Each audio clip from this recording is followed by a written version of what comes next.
Shoots and Scores Hockey Talk, where we talk about everything hockey. I am John. I'm Mike. I'm Chris.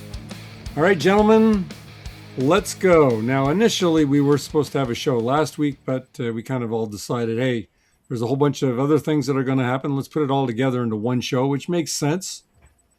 Now, unfortunately, there is a lot to talk about, but I want to start off tonight's show with something that seems now like it happened an eternity ago. And that is Mike Babcock and his promotion to be the Edmonton Oilers head coach. Why am I cornering this topic in particular? Well, you know, people might ask, and I have believed this to be a controversial pick, to say the least. Now, the Columbus Blue Jackets cell phone scandal, we'll just go into a little bit of background here. 2023, July, Babcock was hired as the head coach of the Columbus Blue Jackets. However, he resigned 78 days later without coaching a single game. The incident and NHL Players Association NHLPA investigation was launched following allegations that Babcock forced players to hand over their personal cell phones, unlock them, and display personal photos.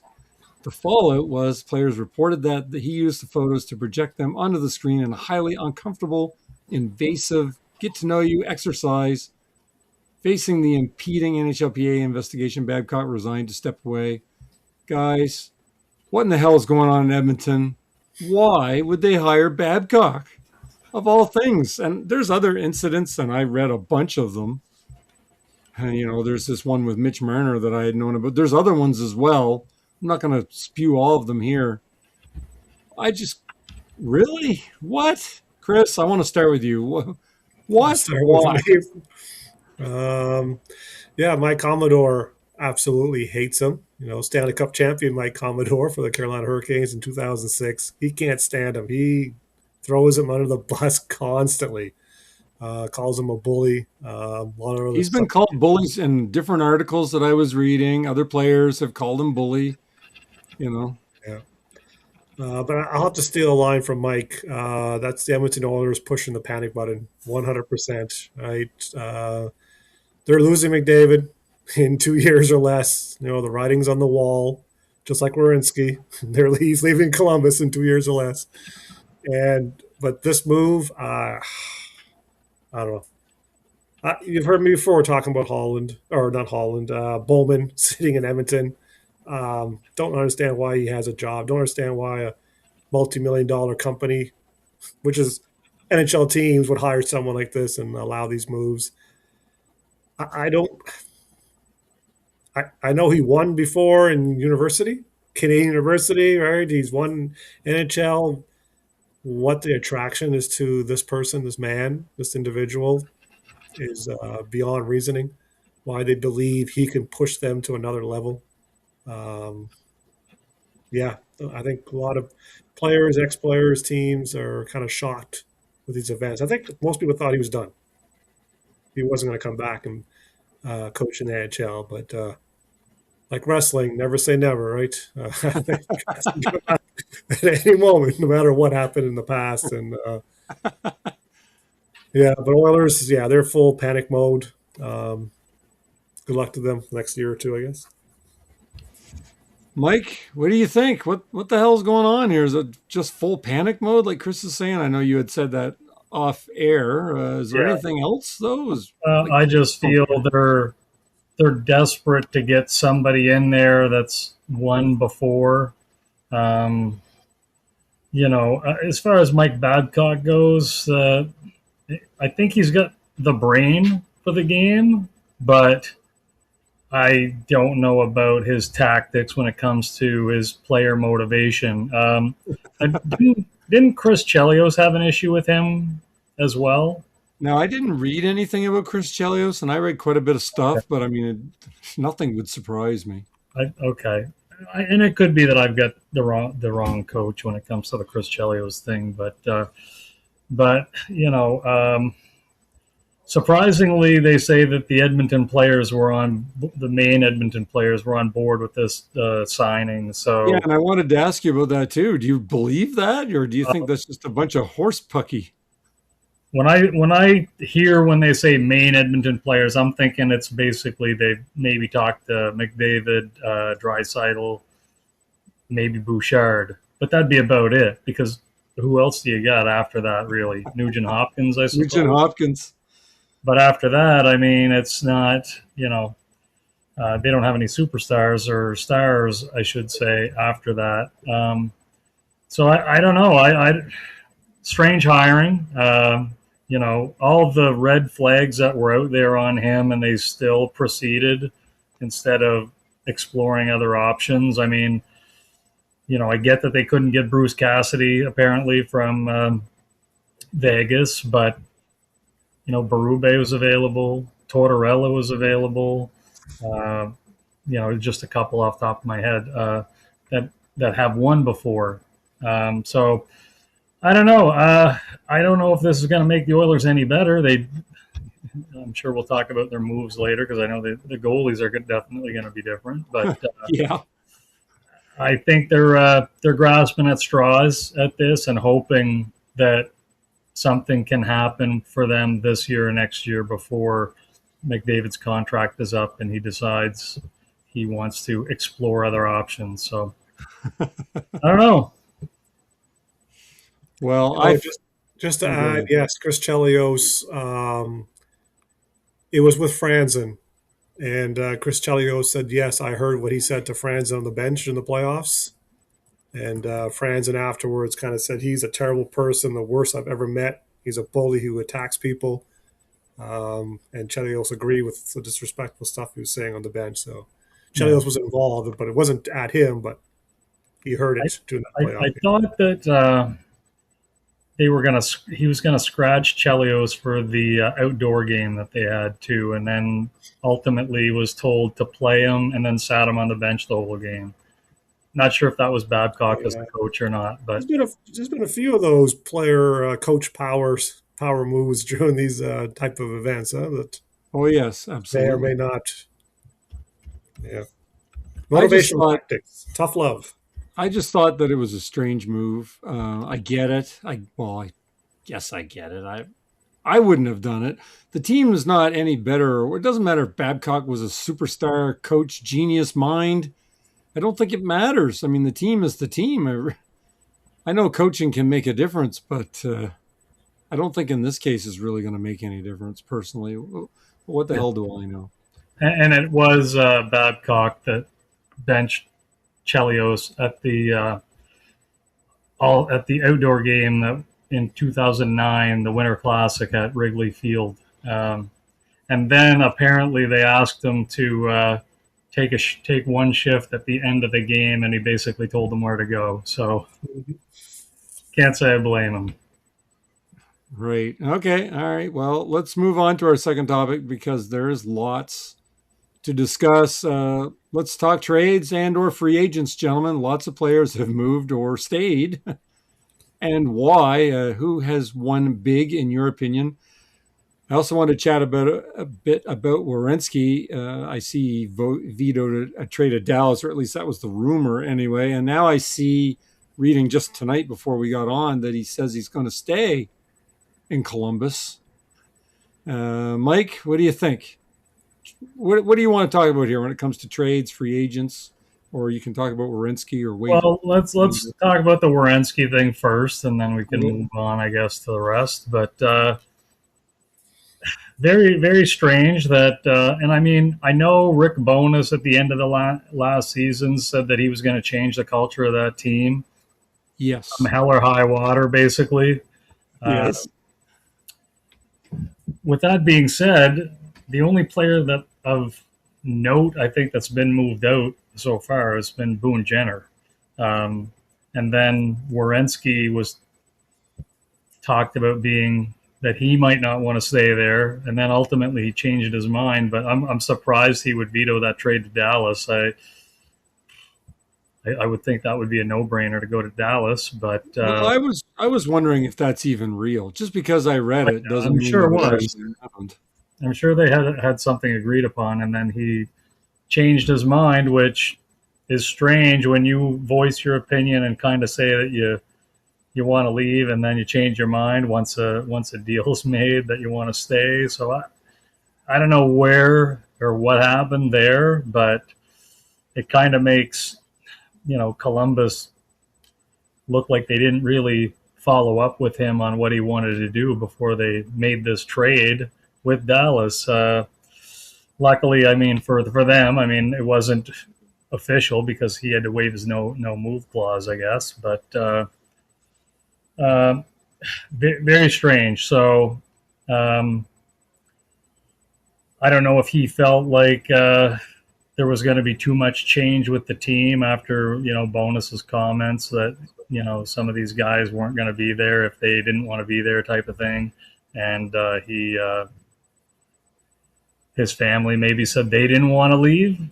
Like, there hasn't been too much said other than just, I think he put a post out just recently that he spoke with his family and Columbus is their home and all this sort of thing, and that he didn't want to leave. So I don't know. I think, at the time, I think maybe the emotions were kind of running high, and he said he wanted to leave. And then ultimately, once things settled down, he wanted to stay. So I don't know. Very strange situation.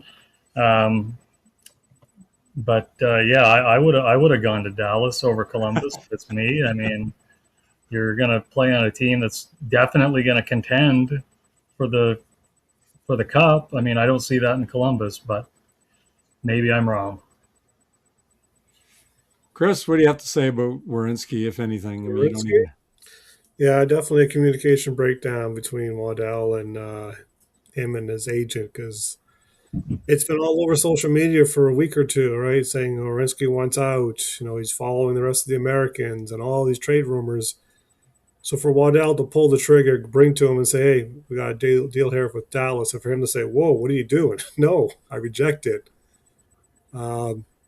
It sounds like Werenski basically said in April, "I'm not planning to be here after my 2 remaining years of his contract." Right? He's planning to move on, but it sounds like he wasn't wanting to. He didn't ask for a trade. He didn't ask to be moved today. Yes, and I had read that from Columbus, I believe themselves. Somebody had said that he didn't actually ask for a trade. So Correct. not So really sure. why Waddell was what they'll basically kick this can down for a year, because next year with 1 year left, they're going to have to move him, right? They don't want him to walk out just like Marner, right, and get nothing for the And get guy. nothing. Yeah, well, exactly. But I think Werenski was probably thinking, I'm going to get 1 more year with this team, right? Gives this team 1 more year, and then probably I'll say, okay, time to move me. And that's what it sounds like it's good. So they're kicking the can down for another 12 months, and then I suspect Werenski will be available. Thomas Harley, I didn't realize Thomas Harley's salary was that high. I didn't realize Dallas was paying him that much money. I can see why they're trying to move off him in this Werenski deal, but yeah, I think everything we found there. Monchenko, sounds like they talked to Monchenko too, his agent, and yeah, he was going to be there for another year. So next year could be an interesting summer for Columbus, depending how well they do if they make the playoffs and how they're trending in that market. All right, all right. Well, I want to go back to Mike and just go over any other trades, free agents, anything you want to go over, Mike. Is there anything else you wanted to go over here? All right, so let's start with this year's likely top candidate for the Stanley Cup, the Florida Panthers. Did they ever make some moves? They did. They got super physical, and they replaced Bobrovsky with Markstrom. I'm not quite sure on that one, but they were able to get him cheaper and for shorter term. So I think Florida's thinking they can throw anybody in the net at this point and still win, because they loaded up. That team is looking good. And a lot of teams made some big moves, like the Capitals. They loaded up. Yep. So they're definitely going to be a threat. When I say threat, I mean they'll make the playoffs this year. Ovechkin's back on a big bonus style contract where he's only going to get paid $4.25 million, but if he plays 10 games, he gets an extra $4.75 million. So sneaky way to stay under the cap, but that's what some of these teams want to do. And I'm a little surprised that maybe Florida didn't do that with Bobrovsky to keep him. but because I think he's better than Markstrom. However, at the end of the day, he goes to your Leafs, so the Leafs actually have a goalie that can win some games. I had to go get another former Flyer. It's Stollers, and now they lined him back up with Bobrovsky. So, but yeah, I think when we're talking about teams that made some big moves that improved their teams a lot, I would say Florida and Washington are probably the top two. So you think that they're both going to make the playoffs? You think Yeah, Florida's the number one yeah, contender they're right going to now? make the playoffs. Philly and Pittsburgh, I think they're the two teams that'll miss out this year. Um, and I would imagine someone from the Atlantic would have to miss Boston. I think Boston, Philly, Pittsburgh, they're not making the playoffs this year. Maybe Pittsburgh, but Philly and Boston are probably on the outside looking in. And I think Florida and Washington take their spots. Okay. Chris, what do you think about all the free agents, trades? What do you want to go over here? Yeah, well, yes. I'll give a shout out to the Oilers because somehow they were able to dump Nurse and did not have to hold any of that salary whatsoever. Yeah, That's a isn't big that a bit win of a for shock them. that they didn't have to retain any of that salary? No, no. But of course, the team he went to is definitely on my biggest loser list, but we'll get to that in a second. Panthers, yeah, the Tatuk trade, that kind of stinks. If you hate the Florida Panthers. Markstrom, who knows what you're going to get from that guy, right? Yeah, that's true. You really don't know. Gudis is nothing. Florida did have to give up some of their depth guys, right? AJ Greer's gone, Evan Rodriguez, Boyquist, right? Those guys have been good soldiers for them in the bottom few lines, but yeah, Florida looks like they're loaded for a couple of years, and their Achilles heel is probably going to be Markstrom, right? We're not sure. Nobody spent money like the Toronto Maple Leafs, but I can't make them winners. To me, they're kind of doing what they did years back, loading up with big players in the third and fourth lines. But um, I don't see them as a playoff team or anything. The old Operation Appease Austin Matthews. It's like whatever. We'll have to see Austin because we've talked about it. It feels like Austin has lost his fastball. I think we're going to find out this year if that is true or not. And his days of a 60-goal scorer are over with. And if that's the case, Toronto's really going to be in trouble here. I don't know if there's really any. Oh, and yes, and the Washington Capitals. You look at their lineup. That's probably the biggest forward group I've probably ever seen in my life. Um, Especially with the Protos guys, and bring it like Alex Tuck's a big man, and Jordan Kyrou is probably the smallest guy they got. Defense, not the greatest, but again, then they have Thompson, and Thompson looks like one of the best goalies, in hockey the last couple of years, right? If he continues to play at that level, Washington is definitely going to be a problem. And honestly, I'm not a fan of Ovechkin coming back because they already have a set top nine, and now Ovechkin has to play. Like they're going to have a good player not playing in the top nine. And I don't believe that Ovi's better than those guys that they're going to have to move down for him, right? I'm not a fan of that move. I think they should have said, Ovi, thanks for, contribution. See you later. We built the team. I don't think he's going to be a positive contributor in that team, in my opinion, going next year. Do you think Ovi gets 30 goals next year? No, there's so much talent on that team. Like he's gonna slip down the lineup, right? He has to slip down the lineup. He just has to, right? That team's got too much talent already on it. For the losers, a slight loser in my mind. What is the Minnesota Wild doing? Like they I are was wondering losing the same a thing. lot of guys. And I think most people who really were doing digging into it said, okay, Anders Lee, Minnesota boy, they're letting these guys go to get Anders Lee. And Anders Lee had to say, sorry, Billy. That's Billy Guerin. I'm going to Utah. That's got to hurt, right? Because I don't think Minnesota signed anyone else, right? So they they made a trade, I think, for Blake Coleman today. I believe that trade was made today for Yeah, Coleman. Coleman. But yeah, I think they must have been putting all their eggs in Andrews Lee's basket. And I don't know. I don't know about Minnesota right now, especially when they're going to have to pay Hughes a ton of money. Yeah, and Minnesota has like no cap right now. Yeah. So they're in trouble. They're in trouble. I'm not. They're definitely not getting better. So they're not getting that second line center that you both have stipulated that they I needed don't think for there's a anything long out there time. now, especially for what they're looking for. The Golden Knights, they had to give up a lot of talent so they can re-sign Rasmus Anderson. Uh, I don't know. I think on paper this team has gone worse. Um, Definitely one of the losers, I'd say, so far in free agency. But the big losers, let's talk about. Like, I really thought there's two teams let's talk about. One, let's talk about the Los Angeles Kings because we have a listener on.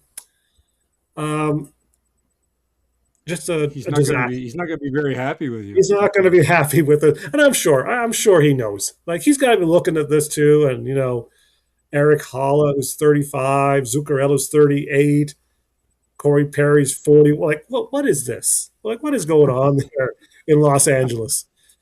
They only have two good young players, or maybe three good young players. We don't even know what Byfield is. No, he could still be just a third line center when it's all said and done, right? He still hasn't taken that next step. Clark looks really good, and they got the Laferriere guy. After that, there is nothing on this team for value in a trade. Um, their prospect pool is terrible. I think they got 3 or 4 goalies in the top 5. It's pretty brutal in Los Angeles. I think they made a big mistake not trading Kempe and not trading for Panarin and just starting a rebuild in Los Angeles. I think that was the time to do it. Maybe this year someone will finally figure it out and say, okay, it's time to do a reset here because there's just no talent in Los Angeles, and yeah, it's not good. And then And they lastly, told Drew Doughty he won't be back after this year either. this So is last year's contract. Yeah, they just gotta hit the reset button and do it. Right, pull the bandage, put some treatment on it. Don't bleed too bad, but it's time. It's time. And Holland, I don't know what Holland's telling the owners in LA, but it's bullshit. And I don't know why he's still employed on that team. But anyways, the San Jose Sharks. Oh, come on now. Superstar San Jose Sharks. Let's go. Celebrini, This 115 points, second year. What can you this possibly team, say bad about them? well, this team with all the drafting and all the luck in the draft and all the players they picked, this is a dynasty coming together. And unfortunately, they're giving the keys to this Lamborghini to Mike Greer. Um, Joel Embiid in NBA said it very well, right? Trust the process. Trust it. And Mike Greer doesn't seem to trust it, right? He's like last year was Sherwood? Sherwood, right? Kiefer Sherwood, right? Traded for him, gave him a deal. Mason Marchment, Jacob Truba. I want to know what team out there was offering him 7.5 million over 4 years. What team out there was he San Jose competing with for Jacob Trouba? Jacob Trouba's analytic numbers are terrible. He is past his prime. He's a negative defender. San Jose just signed him to be on their first pairing defense. San Jose is going to lose a lot of games 6-5 this year, guys. And it's because Jacob Trouba is going to be out there playing 24, 25 minutes a game. Terrible. And there's a few people, like most people crapped on it. A few people are acting like, well, they have $40 million in cap space. They got plenty of room. Who cares? Cap space is important, especially when these young guys want to get paid. Don't tell me Celebrini's not going to get 18 to $20 million in 2 years, right? Of And all course that he cap is. space, zoop, is gone. It's precious. You just can't throw it away. Um, I don't mind the Darnell Nurse. I'm just surprised Edmonton didn't have to cover some of that. Because I think Darnell Nurse can still be a top 4 defenseman and very good for you. Jacob Trouba. Oh, my Lord. And don't Well, forget, they also have Dmitry Orlov still in that team. Um, Mike Greer is terrible. Uh, I suspect he'll be fired before this team actually starts winning, I think Mike Greer will be gone. He's obviously not an analytics driven decision maker. And, we've talked this before, the old school boys club guys, it doesn't work. The old, the days of scouts telling you this guy's going to be super and great for whatever biased reasons they have, those days are over. NHL teams have to move past this. It's all about analytics, and he doesn't seem to, every decision he's made has gone against analytics. So I don't know. I feel bad for San Jose. I think it's almost like he's trying to push to win right now. Oh, that's exactly what he's doing. But like Crosby didn't win when he was 20. Gretzky didn't. No, nobody. None of the superstars in the past won a cup when they're 20. So why does he think Celebrini's got to win a cup when he's 20 or 20? Like what's? And these guys, you're not going to win a cup with Trouba and Darnell Nurse. Like big time losers. He'll be gone before it's they actually win. I think he'll be gone. I'm going to add on a little bit here too with your San Jose rant, because just looking at their salaries. So they signed Marchment to a long-term deal. He's their highest paid active forward. They still have Logan Couture technically at $8 million this year, but they'll put him on LTIR. So, but Mason Marchment at 6.7 is the highest paid forward, signed till 2031. Tyler Toffoli's next at $6 million. He's signed till 2028. Wenberg, $6 million till 2029. Kiefer Sherwood, just under $6 million till 2031. Then when you look at the defense, Nurse until 2030 at 9.25. Trouba, 8.25 till 2030. Here's the problem. At the end of this new season coming up, Celebrini's an RFA. Will Smith is an RFA. Askarov is an RFA. How you gonna pay all of these guys? And then after these ones, you've got who's the other? Should be Dickerson. Dickerson's after next year. So, San Jose has got too many older players on expensive long-term contracts that I don't see how it works either. I mean, after the draft, we're like, oh my God, San Jose they're going to be in great shape. Yeah. But they really missed the boat here on cap management 101. Yeah. Like I could understand them bringing in, John Carlson short term, but I know he wanted to go back to the coast. So, but and I'm gonna make a comparison with baseball. What the San Jose Sharks did. The San Jose Sharks did what the New York Mets did this past year. They got desperate and couldn't get any of the guys they wanted, let some of their key guys go, and brought in scrubs to replace them. Not a winning strategy. As you can see, if you follow baseball, the New York Mets are terrible, especially for the amount of money they've spent. And, San Jose, they added on veteran players, but this isn't going to make this team better, in my opinion. I don't get it. They tied up too much money in too many long-term deals that when their young guys want to get paid, then they're going to be scrambling to unload some of these contracts. So anyway, like Chris said, Mike Greer is going to be on the hot seat for sure within a couple of years once the dust settles here and the young guys want to get paid, because Celebrini, he's getting between 15 and 20 million.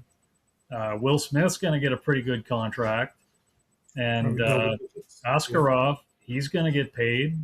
So that's 3 big contracts coming up here at the end of this coming season. So I don't know how he's going to maneuver that around, but it's going to be interesting. Yeah, Michael, Misa and Dickerson were together, right?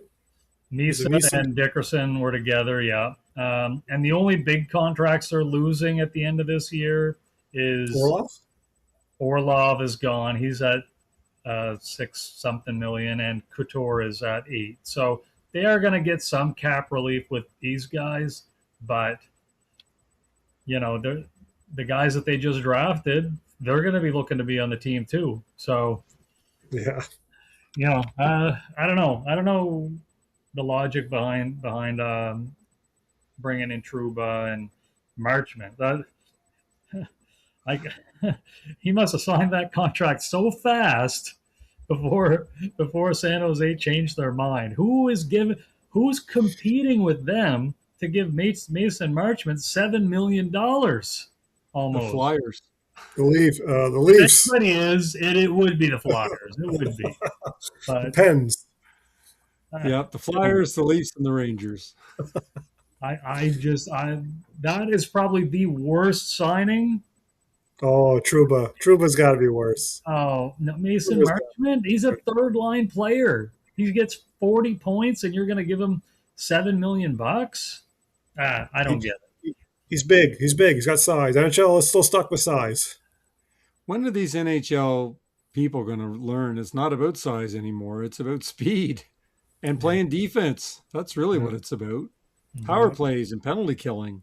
Speed. Size doesn't add as much into this factor anymore. It's not the 80s anymore. We're way past that here, 80s and 90s.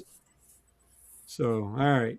I'm sure Well, Chris wants to get to his next favorite team that he wants to talk about, the great Philadelphia Flyers, and what a great day they had yesterday.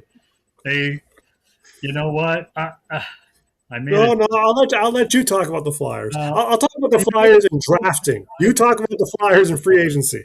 July the 1st, I figured they might have gone out and tried to sign Bobby Bonilla and get that contract from the Mets. I'd get $1 million a year. I get that contract. I'll take it on. What are they doing? Like, Maybe there's some WWE contracts they they should pick signed up. the Philadelphia or the Lehigh Valley Phantoms are going to be well stocked for next year, because they signed a whole lot of minor league players and did absolutely nothing. They re-signed some of their own guys, but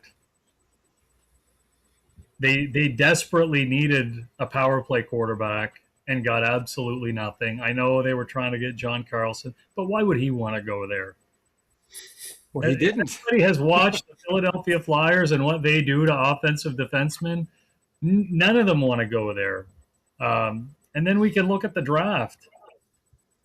What are We're going to get into the I'll draft. do the draft. You focus on free agency, and we'll All talk about Flyer drafting. So, they signed a bunch of minor league free agents, and that's all they are. They traded away Garnet Hathaway, which I'm fine with. I mean, he was on the last year of his deal, anyways. I'm not going to miss him. But Danny Briere and Keith Jones, I don't know. I don't get it. They must think that because they have all this cap room, that guys are going to be knocking on their door. Not happening. That team, the way that they play their systems, no offensive player is going to want to play there. No one's going to want to go there. Mitchkov's going to be gone.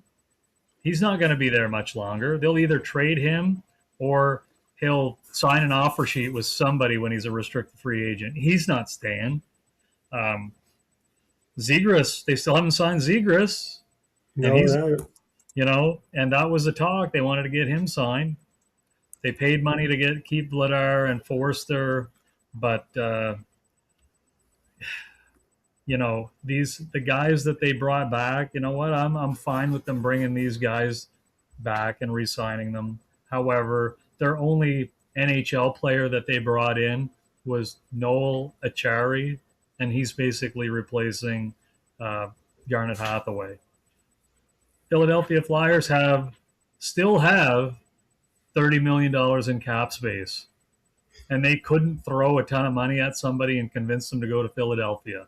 That should tell you something right there. I have very low expectations going into this season.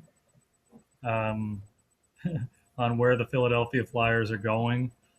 They better hope Dan Vladar can duplicate this season, because if not, Trouble with a capital up in T. spots with the Maple Leafs. So, Well, they do have Vladar, and I mean, he was amazing last year. Maybe but he'll do it again. how many, he played injured. I mean, he's going to break down. They're going to break him down. I mean, I know that they got a more reliable backup in Wall this year than they had in Urson, but Yes. you know, I'm at a loss here with Philadelphia and what they're doing with this team. Too many third line players, too many third pairing defensemen. How they made the playoffs last year is a miracle. It's not going to happen again. They're not making the playoffs this year. I already told you before we started taping here, 0% chance they make the playoffs next year. Zero.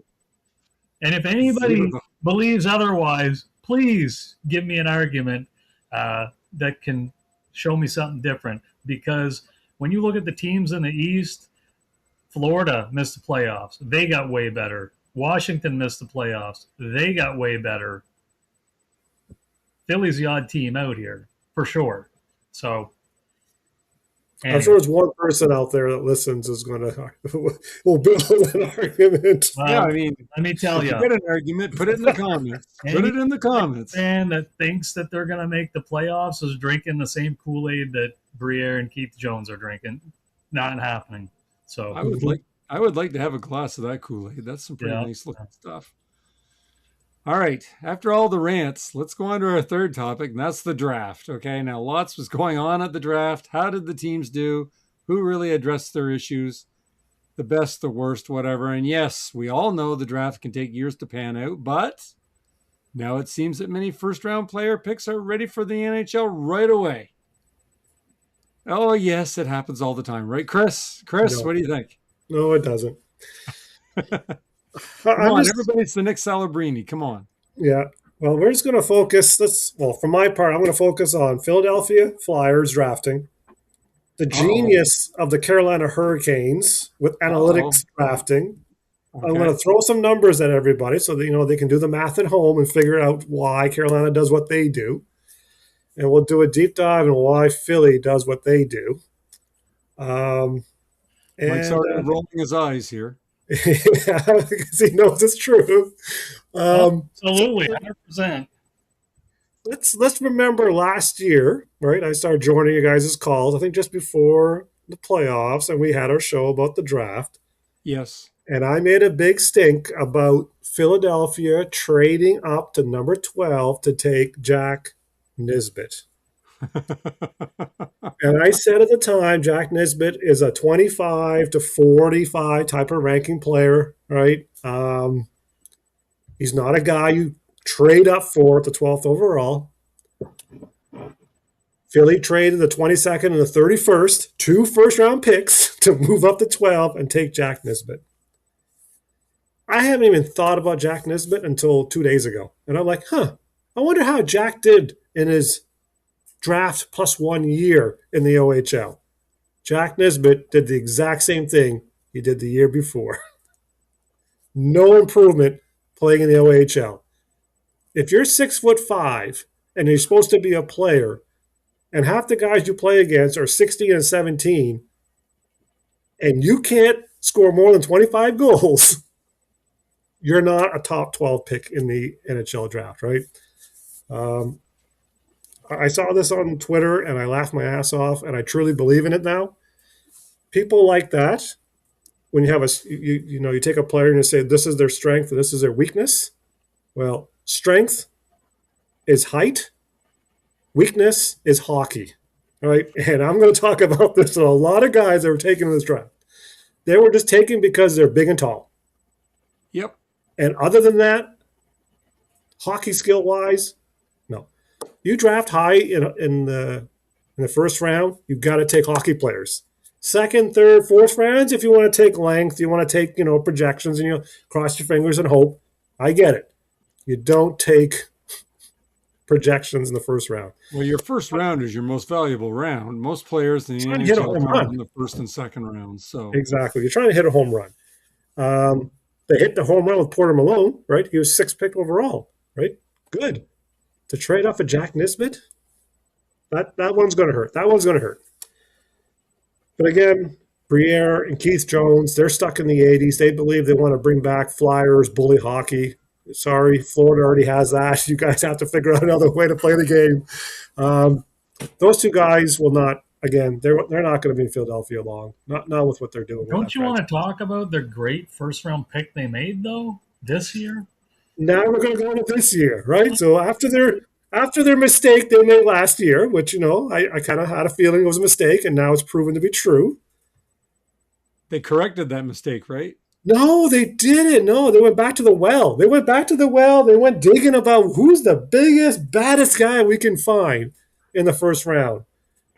Maxim Sokolovsky. You know how big he is, Whitey? So I have no clue. 6'8", 238. He had 8 points in 49 games. This is one of the models out there. They have him as a bust, a player of this type, 87% of the time. You don't take players who are going to bust 87% of the time in the first round. You don't do that. You're disservicing your franchise. He's going to be a bust. They had him ranked between 23 and 105, right?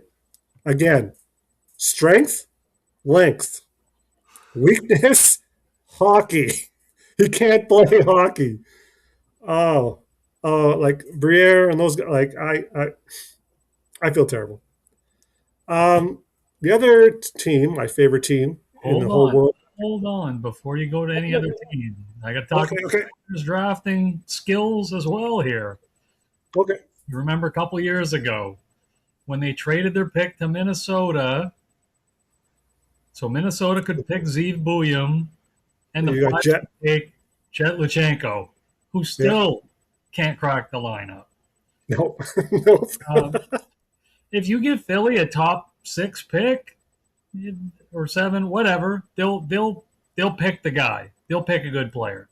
Anything after that, they're lost. Every team should be able to do that, right? You get that top 10, they're pretty much they're the cream of the crop, right? They're tier 1, tier 2, hard to miss, right? And the chances of them flaming out are very low. But yet, just to quickly reiterate, when Philly took this Maxim guy, Tommy Bly was available, right? The Moncton Wildcat. Oh, that's exactly what I was going to say. When they had their original pick, they could have picked Blyle then. And also, when they traded the pick, they still could have picked him. An offensive defenseman that we're desperate for. Last offensive defenseman we had was Gostisbehere. And they didn't like him because he took too many chances. Well, guess what? All the defense that we currently have will take 0 chances. 0. None of them can play offense. And you can go into the hockey pools this fall, Chris, and you can say, someone's going to play the power play there. Someone's got to play in that Philly power play. So drop that Flyer defenseman before the season's over, like you did this year. Because someone's got to step up. Someone's got to pass the puck. Wasting a pick on any Flyer defenseman. There's none worth having in any hockey pool. But just to add, though, there was still Xavier Villeneuve, right?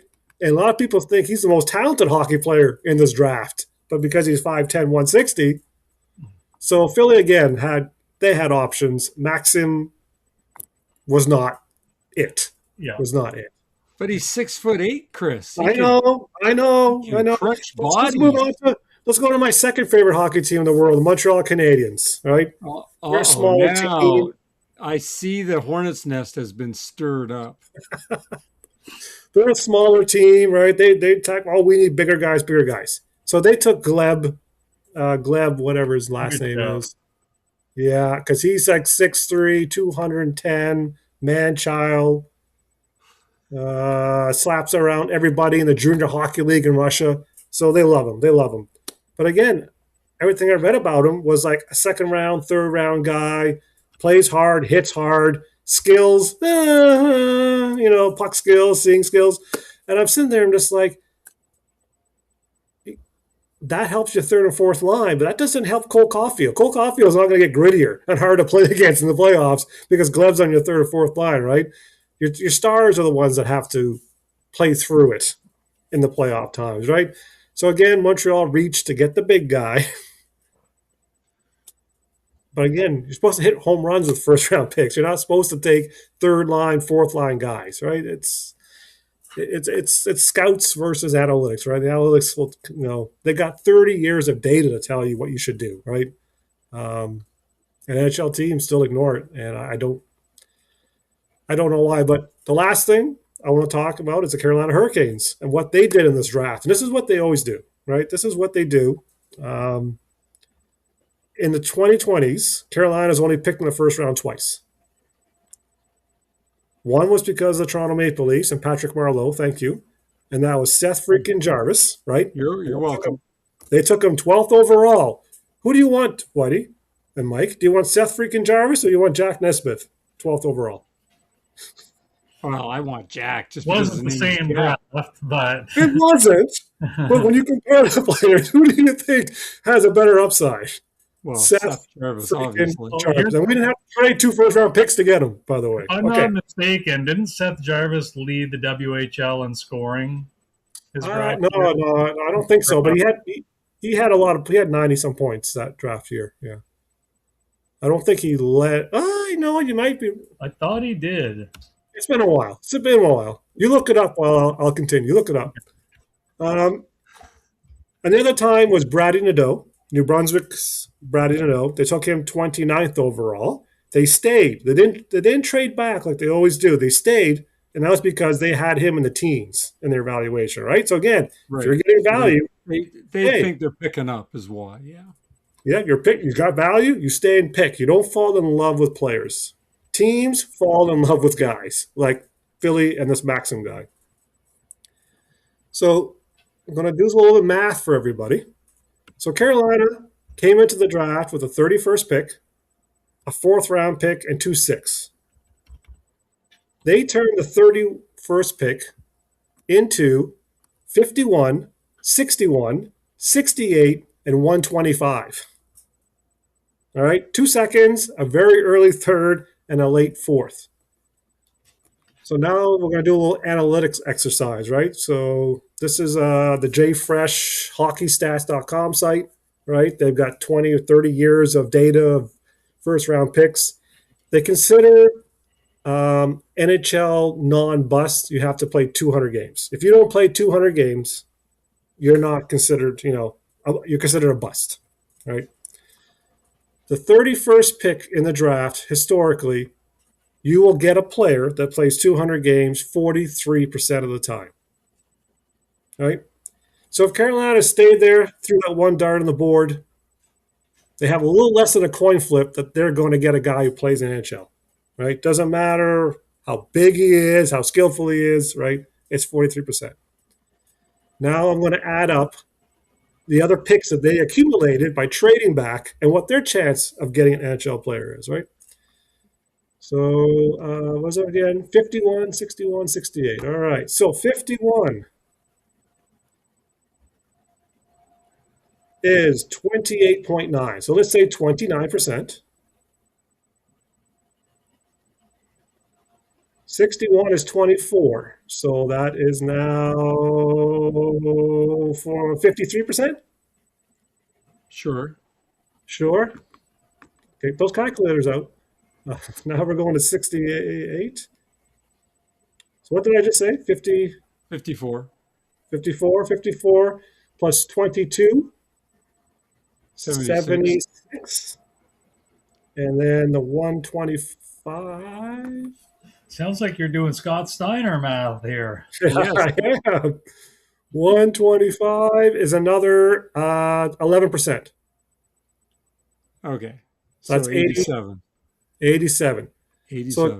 So Carolina Hurricanes have thrown 4 darts, and there's an 84% chance one of these guys plays 200 games and is a either a player or someone you're able to trade because he has value in the league. So this is what analytics says. Don't fall in love with guys.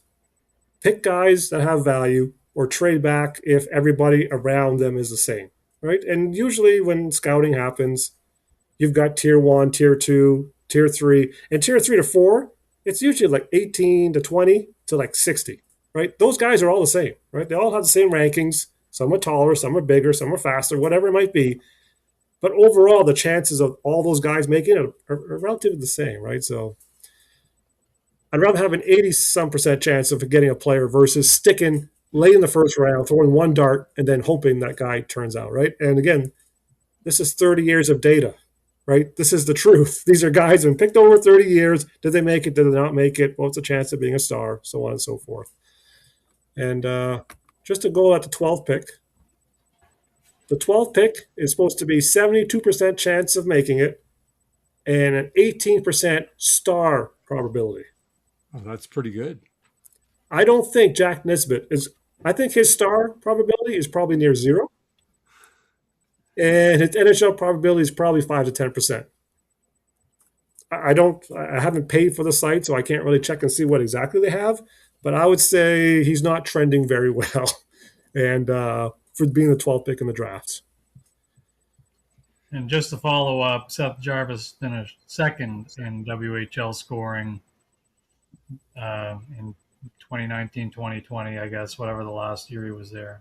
Yeah, 2019-2020. Oh, was that his draft year? Did he? No, because he went back. I think he went back for 1 year. Anyway, that's the year he finished second. So the leader had 107 points. He had 98. And Winnipeg, like he's born in Winnipeg. And Winnipeg took Cole Perfetti ahead of him. Yep. Do you know what you think? Winnipeg Jets has not drafted. Like I thought Shevardadov was supposed to be this great drafting guy. And the Jets have had a lot of failures, which has kind of got them where they're at now, right? Where they just don't have a good prospect for pool. But how do you pass on Seth Jarvis with the production he had for Cole Perfetti? Chris, he's too small. That's why they passed on him. He's 5'10" and 175. So, but Cole Perfetti wasn't big either, and Jarvis was a skater. So that's why it's like I don't get it sometimes. But yeah, these guys, they get paid millions of dollars to run a multi-million-dollar company, and they're really bad at what they do. Well, like you said, the old boys club holds true. The old boys club are still holding on, right? And I'm like, if your team is not run by analytics and decision making by math, and just I feel bad for those organizations. They're being left. They're falling behind, right? They're all blockbusters, and they're falling behind Netflix, if you want to compare that, right? Carolina's Netflix. The Devils are going to turn to Netflix with the new guy they've got, but there's still a lot of blockbuster GMs out there. Well, Mike, you want to add anything to any of this? And yes, I think Briere and Jones will be gone before Philly has any success. That'd be another. Them and Greer, they're not going to be there when these teams turn it around. Well, one of the other teams that I wanted to talk about was the Detroit Red Wings. And they loaded up. They got Victor Arvidsson. Arvidsson, they're set. So, it's funny. I was reading an article, and it was pointed out that if Steve Yzerman was not Steve Yzerman, the Detroit legend, he would have been fired a couple seasons ago. But I don't know what Detroit's doing here either. Like, you're not 110%. That's the old boys club and Steve Yzerman. You're not showing that. You're how are you getting better? Like, they've already got Larkin, who's asked for a trade. They have a ton of cap space, and they go out and they sign Victor Arvidsson, give him $5 million. Why? They give backup goalie Daniel Tarasov $2 million. Mind you, whatever, $2 million is inexpensive, I guess, for a backup goalie. But Frederik Andersen signed for $1 million in Edmonton. Mind you, 5 years too late.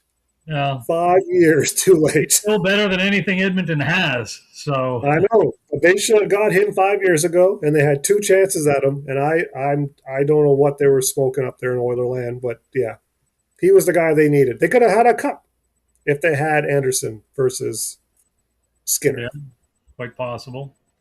But and Detroit. There's talk. I don't know if they're going to bring Patrick Kane back either, which he was one of their better players last year. So That's aside from crazy. aside from Lucas Raymond and DeBrincat and Larkin, like they're a team that's loaded with third liners too, just like the Flyers, a bunch of third line players. So it's going to be another year of missing the playoffs, wasting seasons of Sider, Raymond, and DeBrincat. So, I mean, aside from those guys, Detroit is not. They're a non-playoff team once again. So, and the Boston Bruins is the other team that I wanted to talk about. At Boston, I don't think did anything that's going to make their team any better. What they only signed a bunch of minor league players as well. Nothing big. They did trade for JJ Peterka, who really struggled on a offensive Utah team. So I don't know how he's going to be really any better in Boston when he's probably not going to be playing. If he's not playing on the first line, he's not going to be playing with any better players than he was in Utah. So, Boston, another disappointing offseason so far for them. I don't see them doing much this year. They are one of my picks to miss the playoffs with the Flyers. So, but yeah, I heard Cam Neely came out. So many teams, so many moves, but yeah, Neely came out saying we had to get faster. So JJ Peterka was their guy to be faster, but that's one guy on a roster of 18. So I don't know if your team's actually faster. And like you said, they paid a heavy price with 2 first-round picks to get JJ. Yeah. And what did he do in what did he do in Utah to deserve all this love? Like, yeah, I don't know, they had a list guys like him, but the production just isn't there. And I guess this will be the opportunity now, right? If you could put the worst player in hockey, you could put Maxim, whatever his name, on a line with Pasternak. He'll probably score 30 goals. So maybe JJ's going to have some good numbers if he's playing with Pasternak. But if Boston didn't have Pasternak, they'd be like the Kings. It'd be like, guys, it's time for a rebuild, right? But Pasternak gives them hope, and that's why they keep going. But that's a guy I would give 4 first-round picks and I'd give everything to get Pasternak on my team. Like, empty the clip for a player like that. He must want to stay in Boston then. I mean, geez. Yeah, haven't heard any word. He hasn't said anything. I guess the elephant in the room, I guess, is this Bowen Byram whole fiasco. Wow, did he ever get paid? Chicago Blackhawks. The funny thing on Twitter or X, league. But on X, a lot of people, unfortunate events that happen afterwards. They're showing that the Chicago Blackhawks years ago posted saying, thanks for coming for the interviews, Davison, who got the job, and Eric Toulouse, the Carolina Hurricanes GM. And everyone's acting like, wow, what would they look like if they had Eric in there instead of that's a huge, like the fourth pick in the draft. And this draft had a lot of top-end talent. And they moved it for that's a big risk. Like, you moved that for Werenski? 100%. Bowen Byram? You're really hoping that he can take his game to the next level. The analytics, defensively, he's not good. He's not good at all. He loves to jump in the rush. He likes to create. But all-around defenseman? No, he's not. $12.5 million? Again, Chicago, trust the process, even though, they've drafted a ton of defensemen, and I'm guessing they're hitting the panic button because none of them are showing to be a legit defenseman, and maybe that's why they made this move, but for fantasy hockey, like you got to stay away from all the Chicago Blackhawk defensemen now because Bowen Byron's going to be playing 30 minutes a game, right? And they got to justify making that move for him. $12.5 million, like wow. Superstar in the making. Chicago, they're not Chicago. I know Chicago's lagging behind a little bit, and I think the drafting has hurted them. They've had a lot of guys that are not, improving or showing their high value, and then who did they trade for? They traded for somebody off a team. Burakovsky? No. Yes, they did. They traded for Burakovsky. Or they got rid of Ottawa picked him up, right? They traded him to Ottawa. Yeah. Chicago brought someone else in. I can't remember now, but they brought in Ian Cole at $4 million. But that's a 1-year deal, right? That's what San Jose should have been doing, right? You bring in a veteran, but 1 year, 2 years, so you don't catch yourself in cap hell, right? And I don't know. And Chicago's rebuild isn't the way that they got as well as Byram from Buffalo. Oh yeah, they got the big guy too, right? Yeah. Well, gentlemen, Mike, is there anything else that you wanted to go over? Because I have here as a fourth topic, whatever you guys wanted to chat about. You can go on. I think we've touched on a lot of these. A lot. So, and there would be so much more if we really wanted to go on further, but. Mm-hmm. We want to focus on what the fans want to hear, right? They want to hear Montreal bash them, Kings bash them, Flyers bash them, Toronto. I don't know, same old in my book. We'll see what happens. Who else? They've got Bobrovsky now. Who else? What other teams out there that's popular? The Rangers. Oh, Edmonton. We talked about Edmonton. Congratulations, they got rid of Nurse. You finally got a goalie, but it might be 5 years too late. Yeah, the Rangers brought in Dorofeyev and then traded Trocheck. Yeah. So, and Trocheck, that deal, that wasn't, well, I know Dursey, when he's healthy, he's always hurt. When he's healthy, yeah, he's a top four. Yeah. And the prospect's pretty good, but they were acting like they were asking for the moon at the trade deadline, right? Everyone's like, no. Yeah. So they came down. The return for Trocheck was that high. So how some of these teams at the deadline last year couldn't have met that, I don't get it. They must have brought it down. They must have been asking for a lot more. Where and when is Dylan Larkin gone? Where's he going to go? Dallas is the talk. It's talk about Dallas, but Yzerman's like, nope, there's nothing there I want. And Vegas, nope, there's nothing there I want. Well, and the thing is, Vegas and Minnesota don't have any cap space now. So, and those were two of the teams that he had on his list. So, Tampa doesn't have a lot. The third team Tampa doesn't have a lot either to trade. They don't have Tampa's. They got big contracts, right? So unless they move Tampa's cupboards, I'm assuming, are pretty bare. It must be. Oh yeah, they got no prospects either. No. Yeah. After all this time. All right. Well, there's one team that has prospects, cap room, the Flyers. Great fit. That's the Carolina Hurricanes, right? John Carlson's gone. Couldn't get him signed. Nikishkin, got to figure out. It's pretty obvious they don't think he can play the right side, and he's behind Miller and Slavin. But they've said they want a player. They're not trading him for draft picks. I think the Rangers offered a first round and a third round or something. They're like, no, we want a player. Kings was mentioned. Kings have nothing. The Blues are mentioned. That tweaked my interest a little bit. I could see maybe a Jake Neighbors, and a first pick going to Carolina because Jarvis is out till December. Yeah, 3 to 6 months, they said. I would hope that Bradley Nadeau will be given a chance to play, but they might go, and if Neighbors is available or something like that, they might do something like that. But we really need a right shot defenseman. I don't know who else is available. Otherwise, Pettersson's still there. Like there's still a few trades that could happen in the next week or two. Oh, I'm sure there's going to be some moves that are still going to be made, but yeah. All right. Usually by mid-July, things shut down because I think hockey guys are like, okay, we're on vacation now. See you in end of August, right? So right, exactly. Still got a week or two when stuff could happen. Okay. Well, I think we're going to end the show there because we, like you said, we did cover a lot and we've gone over our time usually. But like, share, and subscribe. And that's going to be the last show, I believe, for this season. So we will see you next season later. Later. And don't forget, Carolina Hurricanes are your Stanley Cup champions.